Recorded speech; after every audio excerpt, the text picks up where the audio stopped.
Salut à tous. Alors ce soir il y aura une vidéo un petit peu plus polémique donc sur le i3008 qui arrive avec une garantie de 8 ans. Donc ça sent un petit peu malheureusement là-dessus l'arnaque. Et à un moment donné donc j'ai parlé des batteries et de la décharge profonde. On va en parler d'une manière assez simple et vulgaire. Encore une fois, il y en a certains où ça va être intéressant de savoir et de plaire. Il y en a où ça suffira pas, il faudrait aller plus loin. Donc si tu veux les mettre en commentaire, tu les mets en commentaire et tu me sors à Wikipédia. Le but c'est de faire une vidéo de 5 minutes et d'expliquer voilà, à l'extrême les choses qu'il faut faire et les choses qu'il faut pas faire.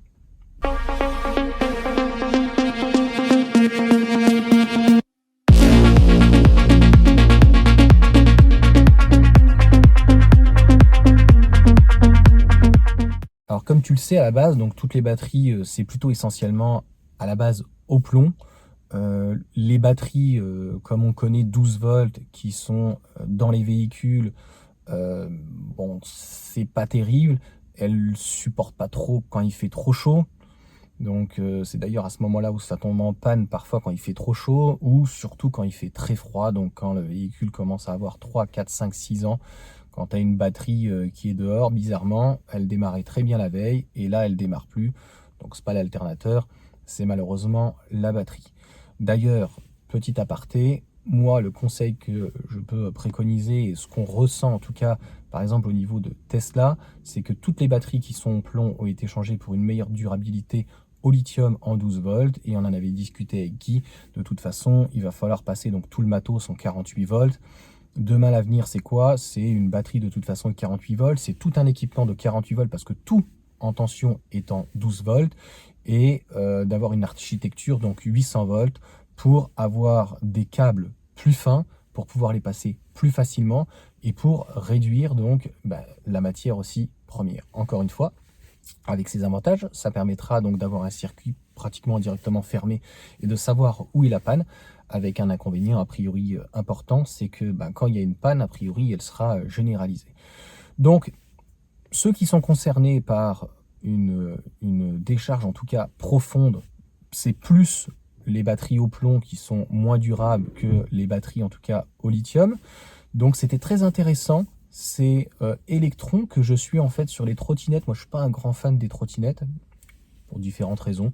Je trouve ça un petit peu dangereux. Je trouve que c'est pas donné. Il y a des trottinettes qui coûtent très cher. Une fois, j'ai suivi une trottinette à 80 km/h. Le gars, il était 80-90. Une trottinette d'une taille, laisse tomber quoi. Ça doit valoir 3 ou 4 000 euros. Mais je trouve que il a une culture G. C'est hyper intéressant. Et dans un short, il disait faites attention en tout cas à vos petites batteries. Qui sont même, pour le coup, les petites batteries en lithium-ion, ne les laissez pas trop en hiver déchargées. Lui, ce qu'il conseille, c'est entre 60 et 80, et pour éviter les décharges profondes, parce que tu vas vouloir la brancher, et out, caput, c'est fini, elle est trop descendue. Alors, les voitures ont quand même, donc, comme tu le sais, énormément de buffage. Tesla en fait très peu. C'est une preuve de confiance. Renault, d'autres aussi. Il y a Ford qui avait un très très gros buffage. Je crois que le kilowattheure sur la Mach-E, la première batterie qui est en NMC maintenant, donc nickel, cobalt, manganèse, là on est sur les nouvelles en LFP, mais les anciennes, je crois que c'était 8 kWh, enfin c'était énorme, plus de 10%. Très souvent c'est sur des batteries de 60 kWh, c'est à peu près entre 2 et 3 le buffage.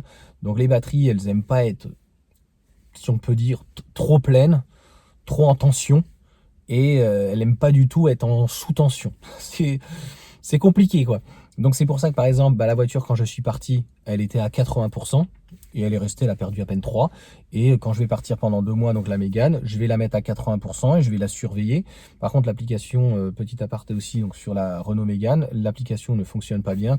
Même en rafraîchissant, ça ne marche pas. La Tesla, t'appuies sur le bouton, tac, t'as même pas besoin de rafraîchir, elle te dit le pourcentage. Donc je laisserai une clé au pire des cas à mon beau-père. Si vraiment elle descend en dessous de 50%, voilà, il faut éviter. Alors c'est pas une décharge profonde encore une fois, parce que comme je viens de te dire, il y a des buffages sur les batteries donc que nous avons donc pour le stockage, pour le moteur.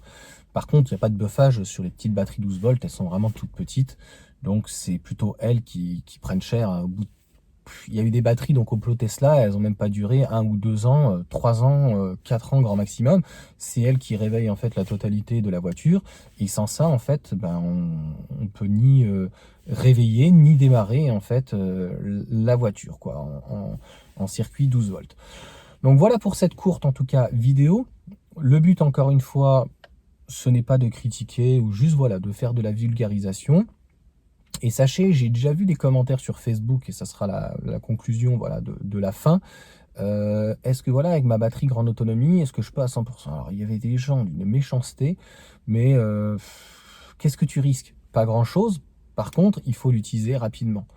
Donc, les LFP, Tesla dit qu'elle supporte bien le fait d'être à 100%, mais il ne faut pas non plus la laisser à 100% régulièrement. De toute façon, très honnêtement, on a absolument ou très peu de recul.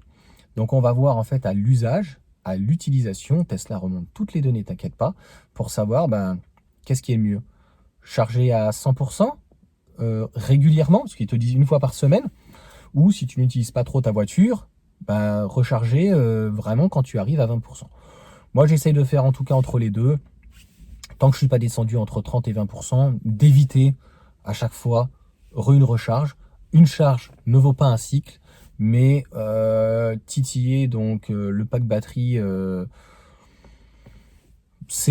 suis pas certain que ça soit très très bon. J'avais d'ailleurs posé la question à Tesla Riviera, s'il le fait lui avec son photovoltaïque qui branchait la voiture sur des petites charges de 5 kWh, 10 kWh, est-ce que c'était réellement bon? Je ne sais pas.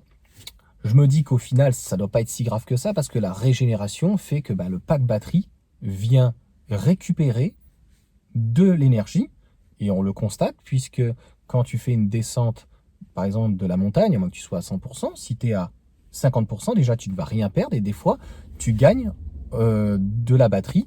Donc, ça veut dire que le moteur a très bien fait, donc, finalement, en sens inverse, de la régénération, et donc de recharger la batterie. Donc ça là-dessus c'est assez compliqué, mais surveillez bien. Donc le but c'était vraiment de la vidéo de faire un petit condensé, un petit global. En tout cas je suis tout à fait d'accord avec lui sur les batteries. Moi elles sont toujours entre guillemets en vert. Voilà, dès qu'elles commencent à être en rouge ou quoi, là j'ai eu donc mon taille E, les deux je les ai vidées la batterie et tout de suite je les ai rechargées et elles sont dites à 100%. Mais voilà, je stocke jamais le matériel.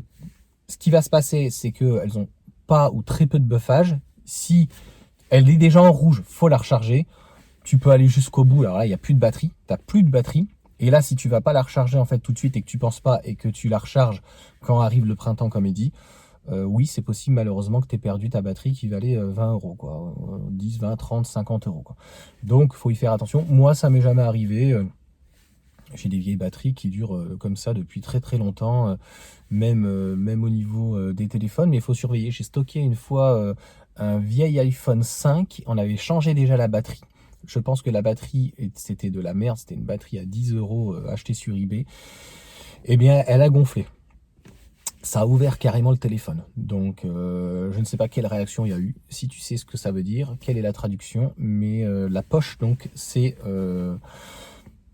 ouverte un petit peu comme de l'alimentation, tu vois, quand ça commence à générer des gaz. Hein. Et ouais, c'est la même chose, hein, quand ça commence à pourrir, que tu as quelque chose qui est lyophilisé.